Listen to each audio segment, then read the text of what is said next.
Afisa habari wa bodi ya ligi kuu Tanzania. Tulikuwa na mkutano hapa awamu ya kwanza ambapo kocha mkuu wa klabu ya Yanga pamoja na nahodha wamezungumza nanyi wanahabari kuelekea mchezo huo, na kwa mujibu wa ratiba ambayo ilitumwa kwa klabu zote mbili na kwenu wanahabari, Simba Sports Club ambaye ni mgeni katika mchezo huu walipaswa kuwepo hapa saa 5:30 na kuanza mkutano, lakini tumefanya jitihada kadhaa. Bahati mbaya sana wahusika wamekuwa hawapatikani kwenye simu, kwa hiyo tunashindwa kuelewa changamoto hasa ni nini mpaka sasa hivi, lakini bado hawajafika kwenye eneo la mkutano. Na kwa sababu hili ni jambo la kikanuni, ni jambo ambalo lina ratiba, na baada hapa kuna ratiba ya matukio mengine kuelekea huo mchezo, hatuwezi kuendelea kuwepo hapa mpaka jioni, ndugu zangu wanahabari. Kwa hiyo nitumie fursa hii kusema rasmi kwamba tunamaliza mkutano wetu rasmi, na kwamba taarifa nyingine zitatolewa hapo baadaye. Kwa hiyo kila kitu kiko sawa, na kwamba tumewakosa Simba Sports Club ili watueleze changamoto, kama kuna changamoto yoyote ambayo wamekutana nayo huko njiani wakiwa wanakuja au la. Kwa hiyo tunaendelea kuwatafuta, tutakapojua nini changamoto tutawajuza kupitia kurasa zetu za mitandao ya kijamii na maeneo mengine muhimu. Kuna swali na hilo jambo jamani? Taarifa na maswali? Sawa, tusikie swali moja pale. Swali moja tu. Naomba uniruhusu niwe na A na B. Sawa. Swali langu la kwanza ni la kiporo la kutoka jana juu ya ratiba ya timu pale uwanja wa Benjamin Mkapa. Sema utatolewa ufafanuzi leo juu ya timu zitakwenda kufanya mazoezi pale kwa muda gani na ni saa ngapi, kama hiyo ratiba ilishapangwa, na ni timu gani itaanza na ni timu gani itamaliza. Hilo la kwanza. Lakini la pili, utaniruhusu tuje kidogo na taharuki juu ya maamuzi yaliyofanyika jana ya waamuzi. Ni kitu ambacho kimeshtua kwa historia. Ni jambo la kwanza, ni mechi ya kwanza inaenda kuchezeshwa na waamuzi wa nje katika ligi yetu ya Tanzania Bara. Je, uamuzi ulikuwaje? Na je, club ambao ni stakeholders walishirikishwa kwa maana hizi mbili? Asante. Kwa sababu kanuni hazielezi straight na waamuzi wameshafika. Kiporo cha jana kinahusisha mazoezi. Kwa mujibu wa kanuni, klabu mgeni anaruhusiwa kufanya mazoezi kwenye uwanja wa mchezo angalau mara moja kabla ya siku ya mchezo. Siku ya mchezo ni kesho, na leo ni tarehe 24, na kanuni ile inasema kwamba ni muda ule wa mchezo, ambapo kwa mujibu wa ratiba yetu mchezo utafanyika saa 11 jioni. Kwa hiyo saa 11 jioni ya leo ndio muda wa kikanuni wa timu mgeni kufanya mazoezi kwenye uwanja wa Benjamin Mkapa. Lakini nimetumia neno wanaruhusiwa, halazimishi kwenda kufanya mazoezi. Baada ya hapa kuna kikao cha kitaalamu cha maandalizi ya mchezo.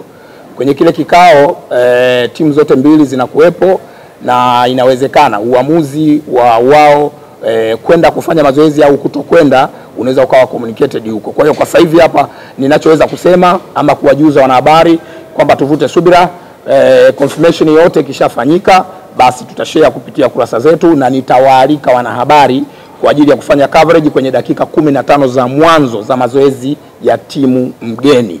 Hilo ni swali la kwanza. Swali la pili, muuliza swali amezungumzia swala la waamuzi. Jana tulitangaza waamuzi wa mchezo, waamuzi wanne kutoka Misri, na mtathmini wa waamuzi kutoka nchini Somalia. Ametumia neno taharuki. Mimi sidhani kama taharuki ni neno sahihi sana. Ni vile watu ni habari ambayo kutokana na upekee wa mchezo wenyewe, upekee wa tukio lenyewe, na watu wameipokea vile vile kiupekee. Amesema pia kanuni, muuliza swali amesema kanuni hazisemi chochote kuhusiana na hilo. Ni kweli, kanuni hazizuii TFF kupitia kamati yake ya waamuzi kuleta mwamuzi kutoka nje ya Tanzania kwa ajili ya kusimamia mchezo wa ligi. Kanuni inaeleza sifa za waamuzi wanaoweza kusimamia huo mchezo. Kwa hiyo jambo pekee ambalo tunaweza tukalieleza sasa hivi ni kwamba kwenye kanuni ya 39 ibara ya kwanza inaeleza kuhusiana na waamuzi ambao wanakuwa wanateuliwa mwanzoni mwa msimu, idadi ya waamuzi ambao wanateuliwa mwanzoni mwa msimu kwa ajili ya kusimamia mchezo. Lakini kanuni hiyo ya 39 ibara ya 3 inaelezea sasa kitu kinaitwa waamuzi wa akiba, kwamba kamati ikiteua wale waamuzi wa msimu mzima, inakuwa na jopo lingine la waamuzi ambao ni wa akiba, ambao wanaweza kutumika kwa dharura au pale inapohitajika. Pale inapohitajika. Kwa hiyo ni kanuni ya 39 ibara ya 3 ambayo inaelezea hilo jambo, kwamba kutakuwa na waamuzi wa dharura. Orodha hii ya waamuzi haijawahi kutangazwa na TFF kupitia kamati yake, wala orodha ya waamuzi wa akiba haijawahi kutangazwa kupitia kamati ya waamuzi ya TFF. Wanayo wenyewe wanaitumia, maana yake waamuzi wenyewe wanajifahamu, wale ambao wameteuliwa kuchezesha ligi msimu huu wenyewe wanajifahamu, na kwamba sasa tunakwenda kwenye mchezo huu waamuzi wametajwa. Kitu kingine ambacho tunaweza kukieleza ili wadau wengine wafahamu ni kwamba waamuzi walioteuliwa ni waamuzi wa kiwango cha juu sana, waamuzi ambao majina yao si mageni masikioni kwetu na wala machoni kwetu. Tumeshawahi kuwashuhudia wakisimamia michezo mikubwa ya ngazi ya klabu ya kafu, lakini pia hata ngazi ya taifa, kwa maana ya michezo ile inayosimamiwa na kafu ya timu za taifa. Lakini pia wameshawahi kufanya vizuri kwenye michezo ambayo inasimamiwa na FIFA. Ni waamuzi wakubwa, waamuzi wenye profile kubwa, wenye uwezo mkubwa, ambao kutokana na kwamba hili ni tukio lenye upekee, dabi ya Kariakoo, sherehe za kukabidhi ubingwa kwa pamoja, mambo haya mawili yametengeneza tukio kubwa sana, tukio kubwa na la kipekee. Si tu waamuzi kutoka nje, kuna mambo mengi sana yataendelea kutangazwa na kuelezwa ambayo yanaendelea kusherehesha upekee wa tukio lenyewe. Suala la klabu kushirikishwa ama klabu kuridhia halipo kwenye kanuni. Waamuzi wanateuliwa na kamati ya waamuzi ya TFF na wanapangiwa michezo na kamati ya waamuzi ya TFF.